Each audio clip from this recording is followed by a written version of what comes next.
Bonjour à tous. Alors on continue l'initiation à la mécanique quantique avec le grand 2 qui parle de transfert d'énergie quantique.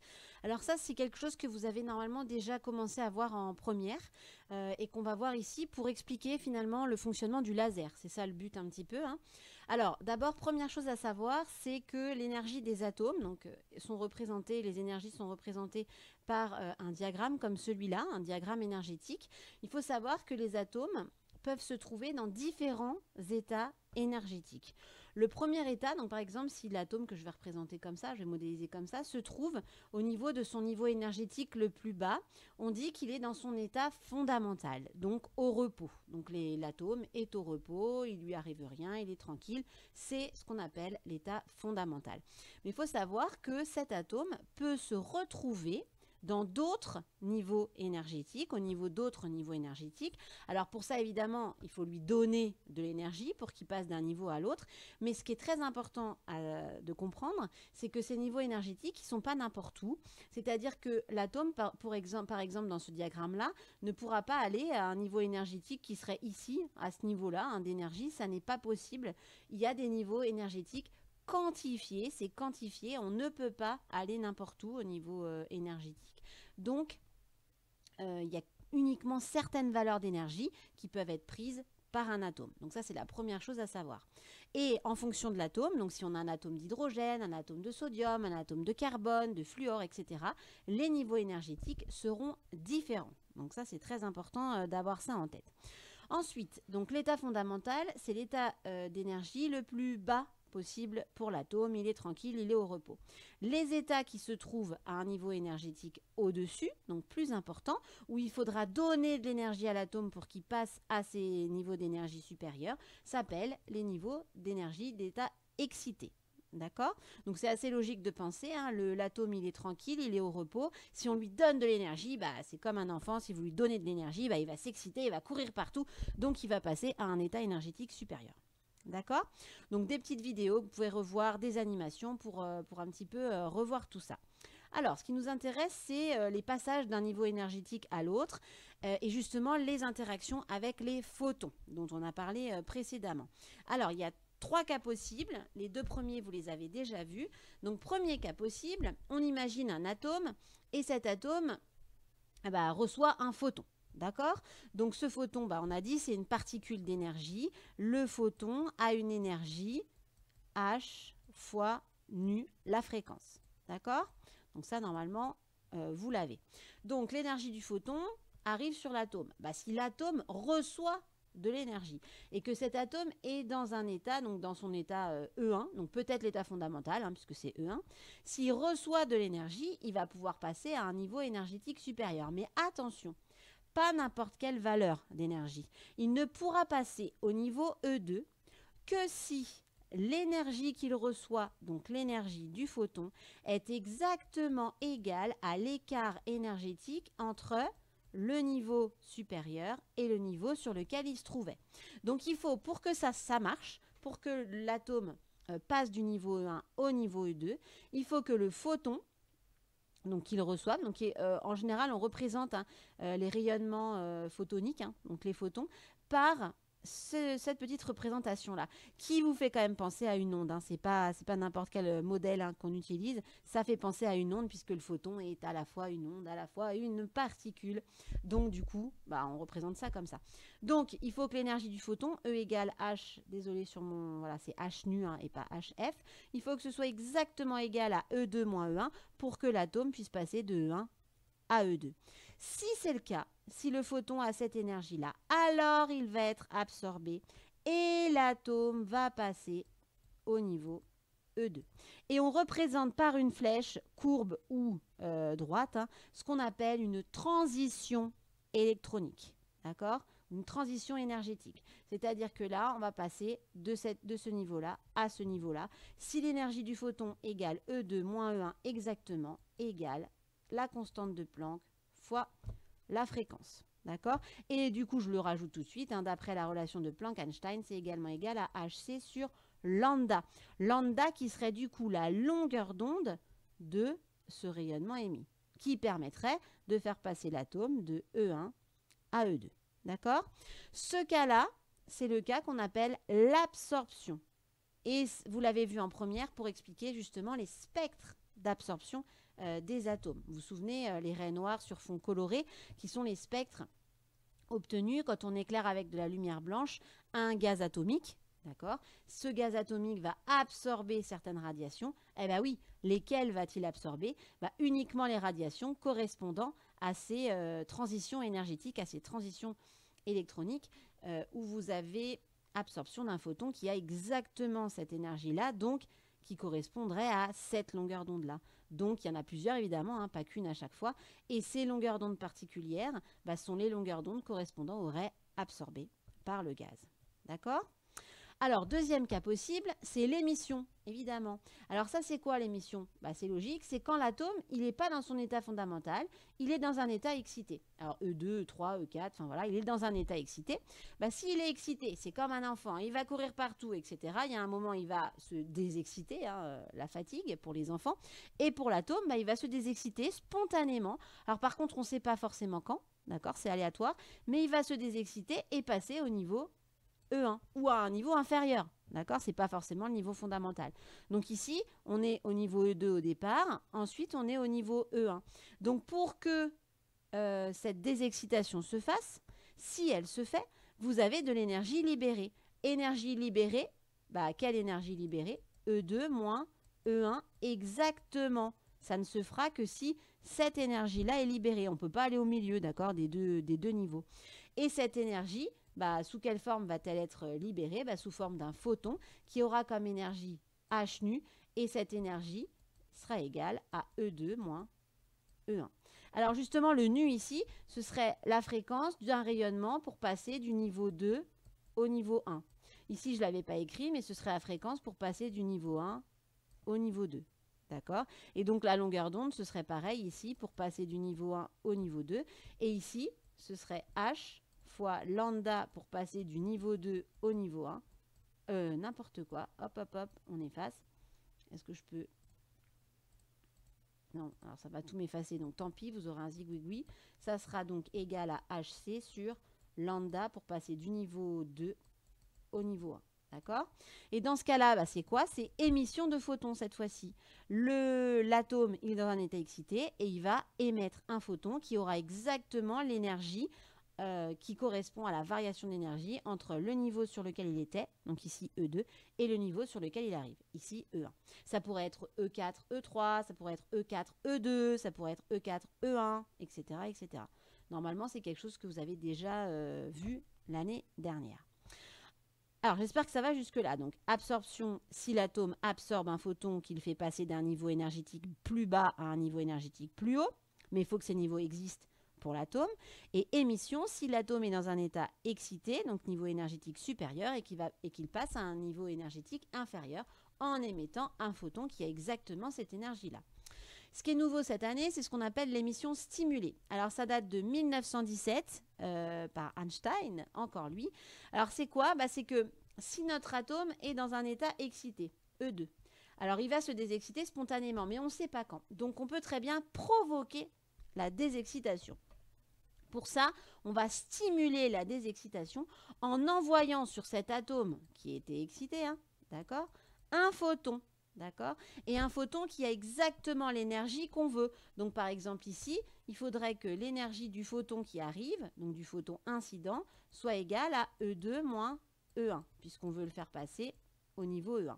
Et bien, dans ce cas-là très particulier, non seulement l'atome donc va se désexciter, va passer au niveau E1, donc il va émettre un photon, comme on l'a vu tout à l'heure, hein, émettre un photon qui aura comme énergie H nu pour passer de 2 à 1. Donc ce sera exactement la bonne énergie. Mais le photon incident, lui, il n'est pas absorbé, hein, puisque là, il y a des excitations. Donc, il repart aussi. Okay? Donc, ça veut dire qu'au lieu d'avoir émission d'un seul photon, on a ici émission de 2 photons. Le photon qui a provoqué la désexcitation et le photon émis lors de la désexcitation, puisque l'atome est passé d'un niveau supérieur à un niveau inférieur, il a perdu de l'énergie sous forme du photon émis. D'accord? Donc là, on émet 2 photons et non plus 1. Et ce qui est super, en gros vous allez voir pourquoi après, c'est que ces deux photons qui sont émis possèdent les mêmes caractéristiques. La même fréquence, nu, du coup ici, hein, dans notre exemple, ça serait nu pour passer de niveau 2 au niveau 1. Et ils se propagent tous les deux dans la même direction. Il n'y en a pas un qui part par là, l'autre qui part par là. Ils sont émis dans la même direction, ils ont la même fréquence, la même énergie évidemment. Donc ils ont les mêmes caractéristiques exactement.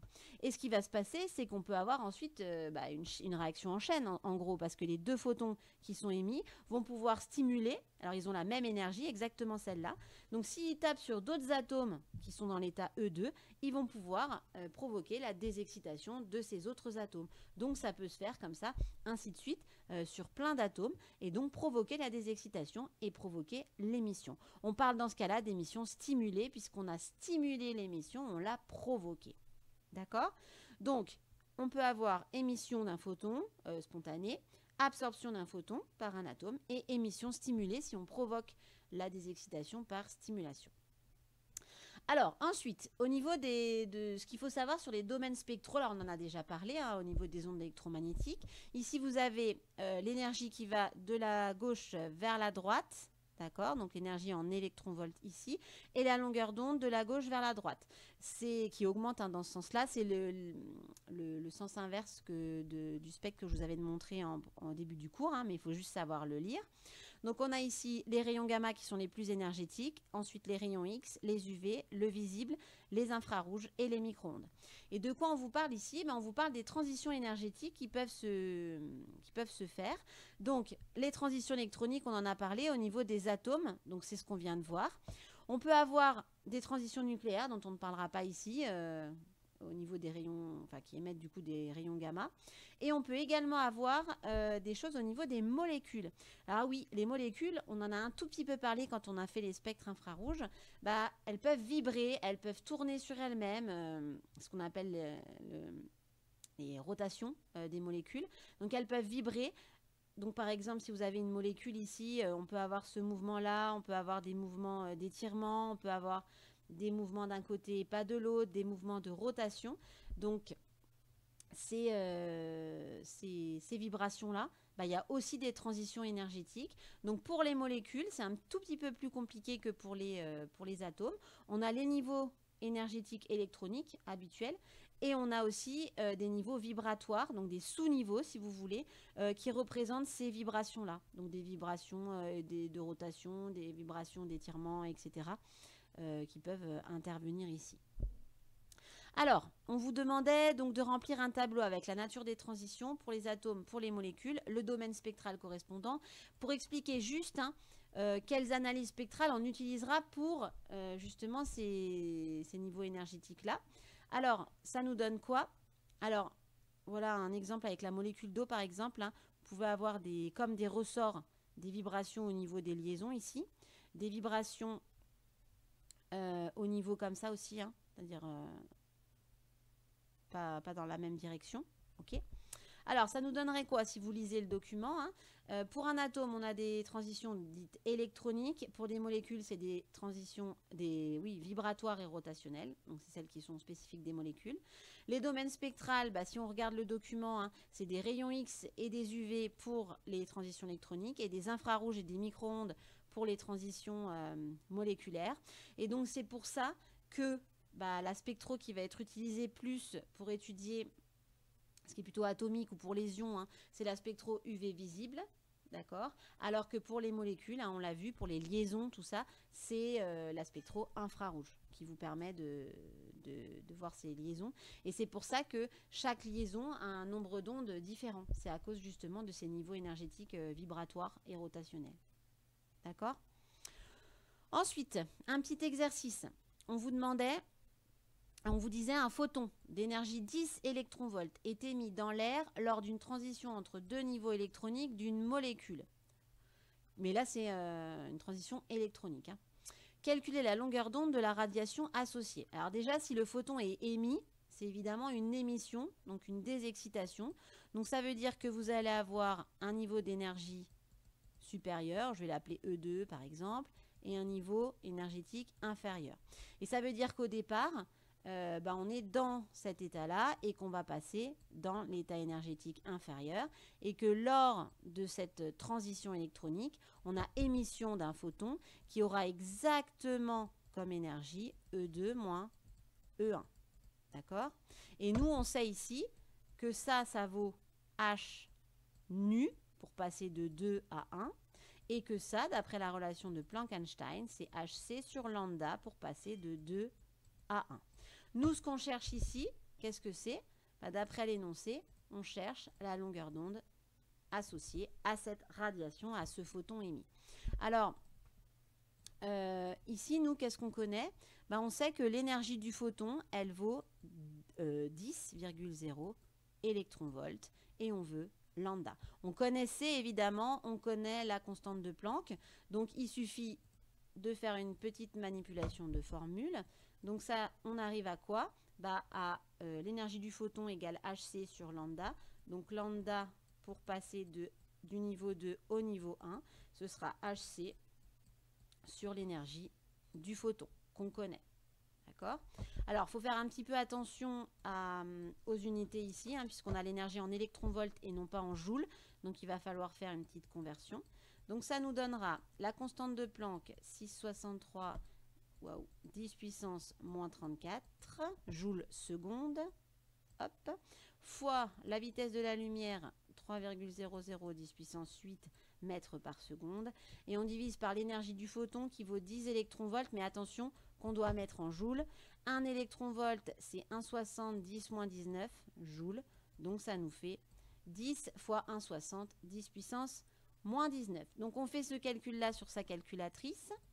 Alors on arrive à 1,24 10 puissance moins 7 mètres. Si je mets ça en nanomètres, ça fait 124 10 puissance moins 9 mètres. On arrive à 124 nanomètres. À quel domaine spectral ça appartient? 124 nanomètres, c'est inférieur à 400 nanomètres. Donc on est dans le domaine des ultraviolets. Et si on regarde le document qui était au-dessus, les UV ici, c'est évidemment le domaine des transitions électronique. Alors on nous le disait en plus, transition électronique. Donc c'est une transition électronique et non pas une transition rotationnelle ou vibratoire. D'accord? J'espère que ça va pour ces... Alors ça, c'était des petits rappels. Maintenant, on va s'intéresser à l'émission stimulée pour parler justement du laser. Alors, au niveau du laser, donc on vous donne ici, dans la première activité, ses propriétés. Donc on vous dit qu'un laser, donc voilà son acronyme en anglais, émet une lumière monochromatique, très directive, très concentrée en énergie au niveau spatial et temporel. Donc ça veut dire au niveau, en un endroit bien précis, c'est concentré en énergie, et temporel, c'est que c'est évidemment instantané. Ensuite, elle est cohérente, donc on va en reparler. Cohérente, on l'a vu quand on a parlé des interférences. Ça veut dire que tous les photons qui sont émis par le laser vibrent en phase, et ça permet, on l'a vu, d'avoir des interférences stables et des figures de diffraction également, mais surtout des figures d'interférence stables. Il faut que la source lumineuse soit cohérente, que les sources lumineuses soient cohérentes pour qu'on puisse avoir des interférences stables. Ensuite, la lumière au niveau du laser est très amplifiée, donc c'est très puissant un laser, la puissance lumineuse est très importante, concentrée en une petite surface, donc ça aussi c'est important, ça, dans les applications c'est assez intéressant, et même si on est à grande distance, ça reste très directif. Alors voilà une source cohérente modélisée. Alors ça c'est les petits photons, on a dit tout à l'heure, comme un photon est un objet quantique, on peut le représenter aussi comme ce qu'on représente pour les ondes, mais avec une flèche, d'accord? Et on voit que là, toutes les ondes sont, entre guillemets ondes, bien sûr, sont en phase. Donc ça, ce serait des photons cohérents, entre guillemets. Alors, traduire l'acronyme du mot laser, donc que vous avez ici, donc le laser, le voilà, donc c'est un acronyme. Alors, ça veut dire quoi? Ça veut dire light amplification, donc amplification de la lumière, par émission stimulée de radiation. D'accord? Donc, c'est pour ça qu'on a parlé d'émission stimulée. C'est parce que le laser, ça marche grâce à l'émission stimulée. Donc, je rappelle Einstein 1917. Alors, expliciter les termes, donc des petits rappels monochromatique et directif. Donc, monochromatique, c'est une seule longueur d'onde. Donc, le laser émet une lumière où vous n'avez qu'une seule longueur d'onde. Donc par exemple, pour le laser rouge que vous connaissez, c'est 632,8 nanomètres. Et directive, c'est que la lumière va dans une seule direction. C'est pas comme la lumière d'une lampe où les rayons lumineux partent dans toutes les directions. Le laser, c'est une seule direction privilégiée. Donc c'est quand même une caractéristique assez importante. Proposer un protocole simple permettant de montrer qu'un laser est monochromatique. Comment savoir si une lumière est poly ou monochromatique? Vous pouvez utiliser un réseau ou un prisme. Vous faites arriver la lumière dessus, d'accord? La lumière est réfractée et en même temps dispersée. Si la lumière est polychromatique, ça veut dire que si vous avez de la lumière blanche par exemple, vous allez avoir un spectre lumineux, l'arc-en-ciel. D'accord. Si par contre la lumière est monochromatique, une seule longueur d'onde, vous récupérez une lumière monochromatique à la sortie, c'est-à-dire une seule couleur, il n'y aura pas de spectre, pas de décomposition de la lumière. Donc pour ça, on utilise un système dispersif, prisme ou réseau. D'accord, le réseau que vous avez déjà vu pour obtenir des spectres lumineux. Alors voilà pour les propriétés du laser, donc à retenir, c'est monochromatique, c'est directif, ça nous donne, c'est une source cohérente de lumière, d'accord, et c'est puissant. Voilà.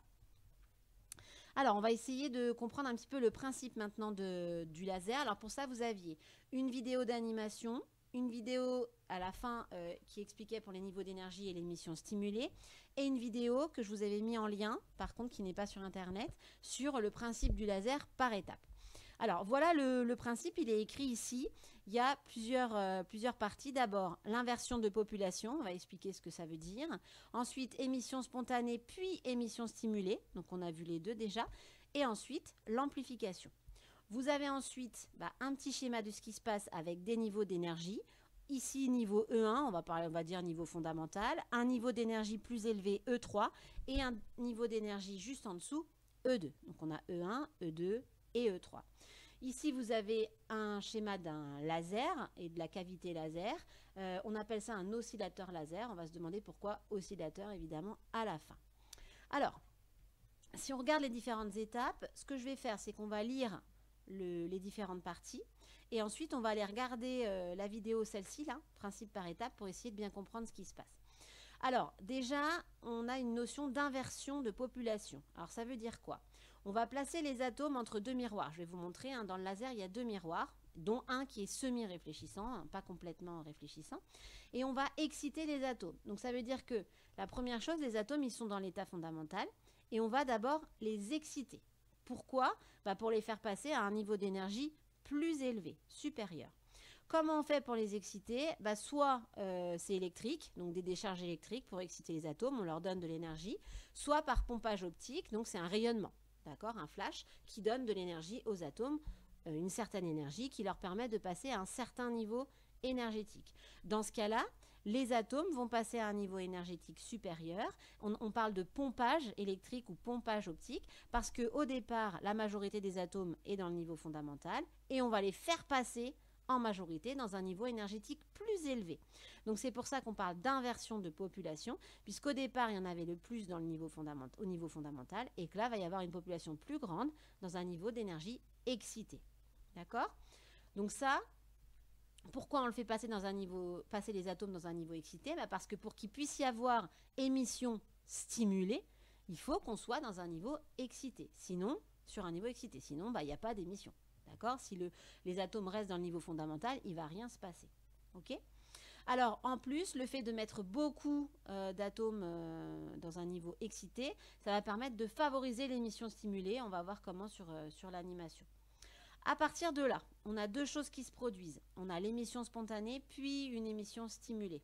Alors déjà, il va y avoir une émission dans le laser qu'on connaît bien, une émission spontanée du niveau E3 vers le niveau E2. Ça veut dire que là, les atomes vont passer spontanément et émettre un photon, d'accord, du niveau E3 au niveau E2. Bon, ça, c'est pas très intéressant par rapport au laser. Ok, c'est une émission, voilà. Par contre, quand on est au niveau E2, là, on va avoir l'émission stimulée. Ça veut dire quoi ? On va avoir déjà, par exemple, un atome qui va passer spontanément au niveau E1. Et donc, il va émettre un photon d'énergie E2 moins E1. Et comme tous les atomes, la majorité des atomes vont être dans le niveau E2, il va aller donner son énergie à un autre atome, d'accord, qui lui aussi va passer au niveau E1. Et donc, du coup, c'est là où on va avoir émission stimulée. C'est-à-dire que l'émission spontanée d'un atome qui passe du niveau E2 au niveau E1 va entraîner l'émission stimulée d'un photon pour un autre atome qui va passer du niveau E2 au niveau E1. Et ensuite, j'en ai deux qui vont aller permettre l'émission d'autres photons stimulés. On arrive à 3 comme ça. Et puis eux, ils vont aller stimuler l'émission pour un autre atome, etc., etc. On a une sorte de réaction en chaîne. D'accord? On va tout revoir sur l'application, hein. Sur l'animation plutôt. D'accord? Ensuite, dernière chose, l'amplification, c'est-à-dire qu'il faut amplifier l'émission stimulée. Alors l'émission stimulée, c'est des photons qui sont cohérents, hein. Ils ont la même direction, la même fréquence, la même énergie, tout pareil. Donc c'est ça qui est intéressant. Donc ça donne la directivité du laser, hein, d'ailleurs. Et ensuite, on va amplifier. Et comment on amplifie? On amplifie grâce aux miroirs qui sont au niveau du laser, c'est-à-dire que ces photons vont être réfléchis, vont permettre une émission stimulée et c'est une réaction en chaîne, d'accord, qui se produit. Et on a une partie des photons qui sortent à un endroit pour donner le faisceau laser. Il y a un des deux miroirs qui est semi-transparent, c'est-à-dire qui est semi-réfléchissant, hein, voilà, à l'envers. Il va permettre de réfléchir une partie et de laisser passer une autre partie qui va être le faisceau laser. Alors, on va regarder au niveau de l'animation. Donc la petite vidéo que je vous proposais. Hop, donc voilà, je me mets là. Donc, au niveau, voilà, vous avez une cavité laser qui est représentée. Ici, donc on va le faire pas à pas. Vous avez un apport d'énergie extérieure. Donc voilà le milieu laser avec les atomes de gaz. Ici, un miroir réfléchissant. Un autre miroir ici, mais semi-réfléchissant, qui laisse passer en partie le faisceau laser. Ici, l'apport d'énergie extérieure, qu'est-ce que c'est? C'est justement pour permettre le pompage optique, hein, c'est-à-dire qu'on a de l'énergie qui va être donnée par l'extérieur pour pouvoir faire passer des atomes à un niveau excité. Alors, on continue avec l'émission stimulée. Voilà. Donc, l'émission stimulée, qu'est-ce qu'on a? On a ici donc un flash qui va permettre donc de donner de l'énergie à cet atome, qui est pour l'instant dans l'état fondamental. Il est là, hein, état fondamental 1. Donc on a ici de l'énergie qui va être donnée, mais pas n'importe laquelle. C'est une énergie qui va permettre de passer au niveau 3. C'est-à-dire que l'énergie qui est donnée par les photons qui vont être envoyés ici, c'est E3 moins E1. Alors que l'énergie ici, d'accord, là il y a aussi, on envoie des photons. Alors ça, c'est pas l'explication pour le laser, c'est pour l'émission stimulée, pour qu'on comprenne bien. L'énergie qui est donnée ici par les photons qui sont envoyés sur l'atome 1, là ce sera E2 moins E1. Alors on y va. Donc c'était une animation, hein, que j'ai filmée. Hop. Donc là, on envoie un photon ici qui a l'énergie E2 moins E1. Donc normalement, ça va permettre à l'atome qui est dans l'état fondamental E1 de passer dans l'état E2. Voilà. Donc vous l'avez vu, il est passé dans l'état d'énergie E2. Il a été éclairé par éclairé par un photon qui lui avait comme énergie E3 moins E1. Vous avez vu le photon, il ne fait rien du tout. D'accord? Donc là, il ne fait rien parce qu'il est au niveau E2. Et donc si je lui donne une énergie qui vaut E3 moins E1, et il ne se passe rien. D'accord? Donc je continue. Là, qu'est-ce qui s'est passé? Un deuxième photon d'énergie E2 moins E1 est venu taper sur l'atome qui était au niveau E2. Et bien là, qu'est-ce qui se passe? Émission stimulée. Et on a du coup deux photons cohérents, de même direction, de même fréquence et de même énergie qui sont émis. Donc là, on a émission stimulée et l'atome qui était au niveau de l'énergie, au niveau énergétique E2, passe au niveau énergétique E1 et c'est désexcité. Donc le photon qui a permis ça, on le récupère et on en récupère un deuxième dû à la désexcitation de l'atome qui était au niveau E2 et qui passe au niveau E1. Donc là, ça recommence. Qu'est-ce qui s'est passé? On avait l'atome qui était en position 1. Il est mis en contact avec un photon qui transporte l'énergie E3 moins E1, donc il passe au niveau E3. Logique. Du coup, là, il est au niveau E3. Un photon d'énergie E2 moins E1 va arriver sur lui. Logiquement, il ne se passe rien. D'accord? Donc là, vous voyez, il ne se passe rien, puisqu'il est au niveau E3. Si on lui donne l'énergie E2 moins E1, il ne se passe rien. Alors là, qu'est-ce qui s'est passé? Il s'est désexcité spontanément, donc c'est de l'émission spontanée, du niveau E3, il est passé au niveau E2. Donc là, il a émis un photon d'énergie E3 moins E2. Maintenant, il est au niveau E2. Donc là, qu'est-ce qui s'est passé? Vous voyez qu'il s'est désexcité spontanément encore une fois. Il est passé du niveau E2 au niveau E1, émission spontanée. Donc là, c'est de l'émission spontanée, il revient dans l'état fondamental. Donc là, qu'est-ce qui se passe? Il est tapé par un photon d'énergie E3 moins E1 et il est au niveau E1. Donc normalement, il va passer au niveau E3 et voilà. Et ça continue comme ça tout le temps. Donc ça, c'est pour expliquer émission spontanée et émission stimulée. J'espère que ça va. On continue avec ce qui se passe pour le laser. Maintenant, donc j'avance un petit peu. Hop, pour aller un petit peu plus vite. Voilà. Alors, au niveau justement de l'inversion de population. Ici, dans le laser, vous avez des atomes de gaz qui sont pour l'instant tous dans le niveau, qui sont tous au niveau E1. On va inverser la population, on a dit, par pompage optique. Donc, en éclairant ici par une source lumineuse. Alors, c'est la même chose que ce qu'on vient de voir, c'est-à-dire que cette source lumineuse transmet des photons d'énergie E3 moins E1. Donc, si les atomes sont dans l'état E1 et sont éclairés par ces photons-là, ils vont passer au niveau E3. Donc, on y va.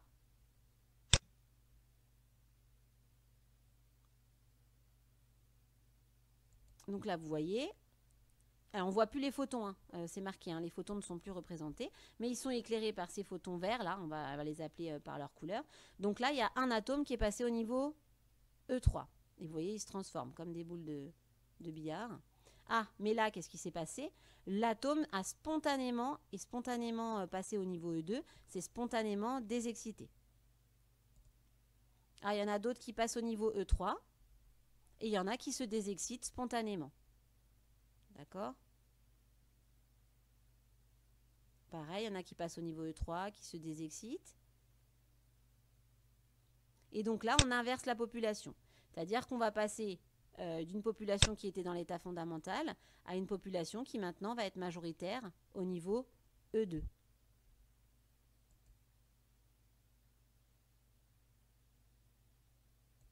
Et donc, à partir de là, donc on est majoritairement dans le niveau E2, qu'est-ce qui va se passer à partir de ce moment-là? On peut avoir émission spontanée, c'est-à-dire qu'on va avoir des atomes qui vont passer du niveau E2 au niveau E1 spontanément, mais en se désexcitant spontanément, ils vont émettre un photon qui, lui, va aller provoquer l'émission stimulée pour un autre atome, etc., etc. Donc, vous allez voir parfois deux flèches rouges. Donc ça continue comme ça.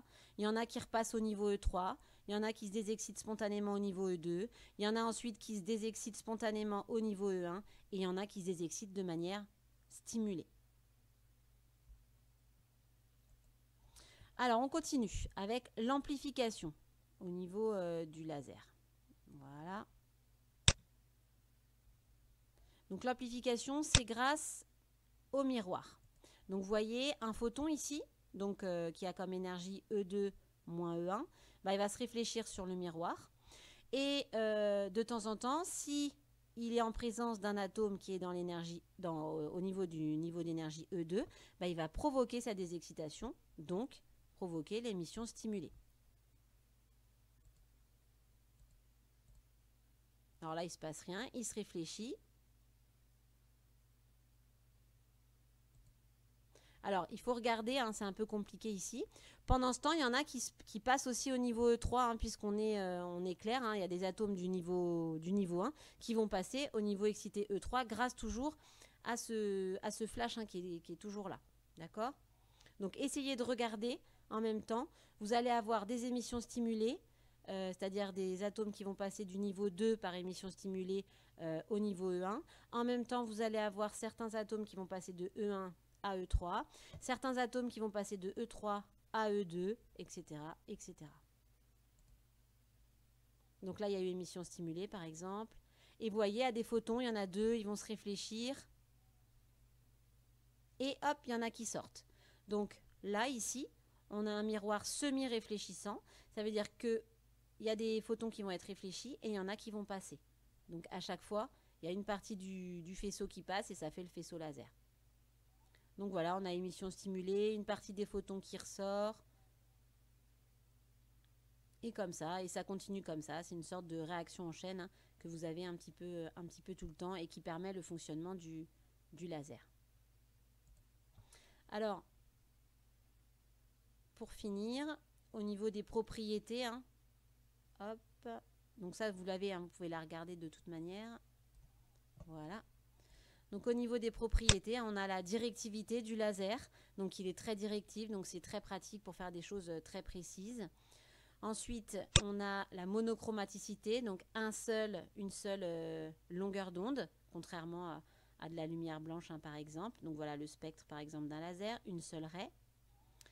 Ensuite, ça permet d'avoir cette directivité grâce à l'amplification, une forte puissance et sur une petite surface, donc c'est très directif.